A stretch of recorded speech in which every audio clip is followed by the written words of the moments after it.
Bonjour, bonjour tout le monde, bonjour Roméo. Bonjour Estelle, bonjour tout le monde.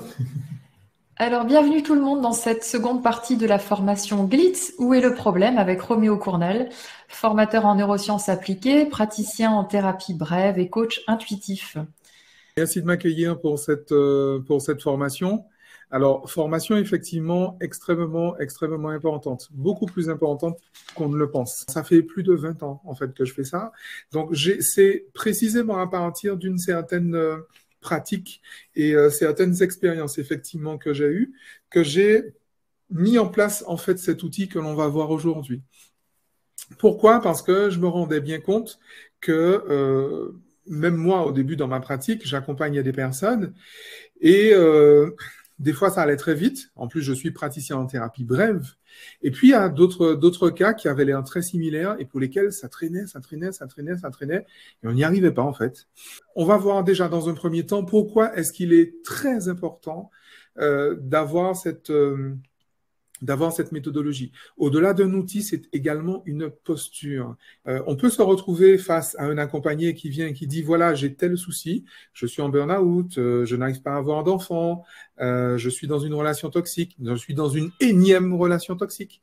Et donc, du coup, on va mettre en œuvre des outils, des démarches pour justement soigner, traiter en tout cas le problème qu'annonce et qu'énonce l'accompagné.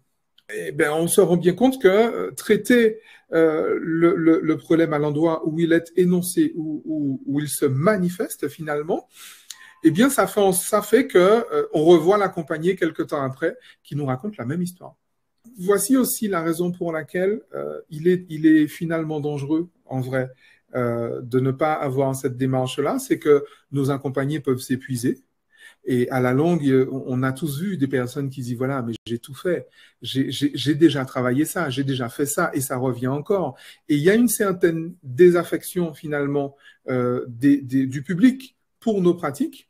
Et nous-mêmes, en tant que praticiens, il y a une certaine, justement, désaffection pour les outils. On se dit, tiens, c'est l'outil qui ne fonctionne pas, je vais me former à un autre outil. Et effectivement, on sait tous, moi j'ai énormément de confrères comme ça, qui ont une boîte à outils énorme comme ça, mais qui, en fait, se disent, voilà, c'est l'outil qui ne convient pas à ce cas-là, j'utilise un autre outil. Mais en réalité, non. On a beau finalement avoir le même accompagné depuis 3 ans, on a utilisé tous les outils différents, et puis du coup, on a encore le même accompagné qui vient nous raconter la même chose.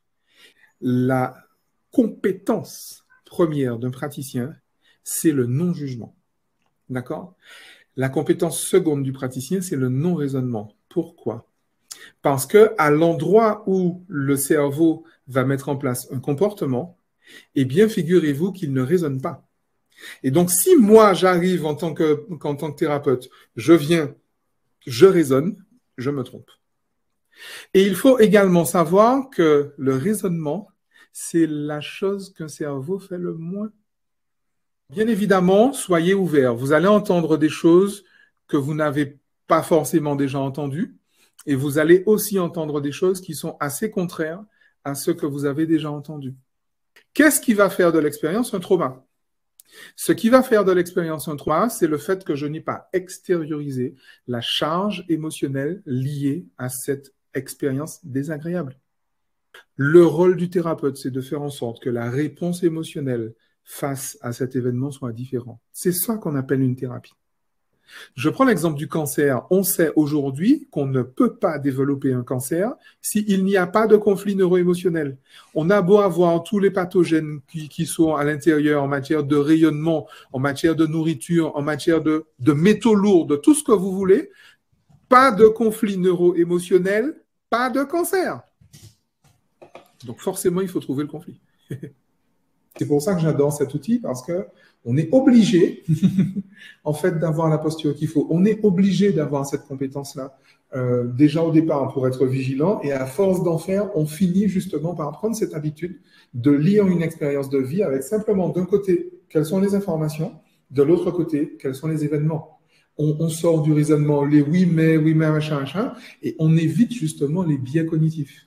Pour nos autres thérapeutes, coachs, professionnel de l'accompagnement, il est fondamental de le savoir. Et pour les personnes qui font cette formation, parce que je sais qu'il y en a, et qui font ça également pour elles-mêmes et pour elles seules, finalement, vous devez absolument connaître ces biais de confirmation, ces biais cognitifs, et pour pouvoir y échapper. D'accord? Comprenez bien que si justement vos accompagnés sont si résistants, c'est parce que leur cerveau fonctionne très bien. Et que justement, le cerveau ne veut pas aller là parce que c'est trop touchy, c'est trop sensible. Okay? On est en train de chercher un trauma. Vous pensez bien que le cerveau, on a dit, hein, le cerveau est en hypervigilance. Pour l'hypervigilance, c'est je ne veux pas vivre ça. Or, vous arrivez avec vos gros sabots et vous dites au cerveau de votre accompagné, au fait, tu as vécu quoi? Donc forcément, vous stressez le cerveau de la personne. C'est pour ça qu'il va chercher à fuir.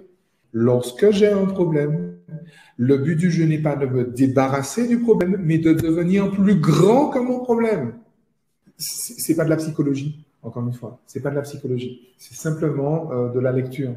On est en train de chercher ce que le cerveau ne veut pas reproduire. Ce qui se passe en fait dans la vie des gens quand ils ont un trauma, c'est quoi? C'est qu'ils vivent une succession d'événements qui mélangent, où on retrouve les mêmes informations et les mêmes émotions.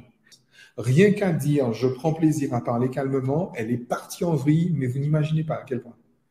C'est un truc tout bête, hein, je prends plaisir à parler calmement. Sauf que pour son cerveau, c'est absolument stressant. D'accord? Donc, cette répétition-là, fondamentale, le pardon thérapeutique. D'accord? Alors, le pardon thérapeutique n'est pas un pardon éthique, c'est pas un pardon religieux, c'est même pas spirituel. C'est thérapeutique, c'est biologique. D'accord? C'est dans le corps que ça se passe. L'expérience de vie qui va valider que la nouvelle croyance est installée. Sans faire la grille, tu l'auras pas. C'est l'objet de cette formation, c'est justement pour aller directement à la source du trauma, et ensuite on peut faire donc appel à d'autres thérapies brèves pour aller travailler une fois qu'on l'a identifié. Alors, pour les personnes qui n'ont pas encore de patientèle, vous faites ça avec des proches, des amis, ils servent à ça aussi, hein, avec des copains, voilà. Mallory voulait témoigner qu'elle a eu la chance de bénéficier d'un exemple de la glitz de la semaine dernière et qu'elle a eu le plaisir de voir que ça marche et que ça prend pas beaucoup de temps. Voilà. Donc ça veut dire qu'elle a rencontré un charlatан qui n'est pas intéressé que par le sexe. Si tu respectes les consignes, je te garantis que tu vas trouver. Donc, je vous remercie beaucoup de nous avoir suivis, d'être restés aussi longtemps avec nous. Toutes les informations sont là, finalement. Il ne reste qu'à s'exercer. Vraiment, elles y sont vraiment toutes. Vraiment. Je vous garantis, elles y sont toutes. Et même Roméo, finalement, ça a été ton parcours aussi? Oui, complètement. Ah oui, j'ai fait bien des erreurs avant de faire ça. Hein. Vraiment. Merci à vous tous.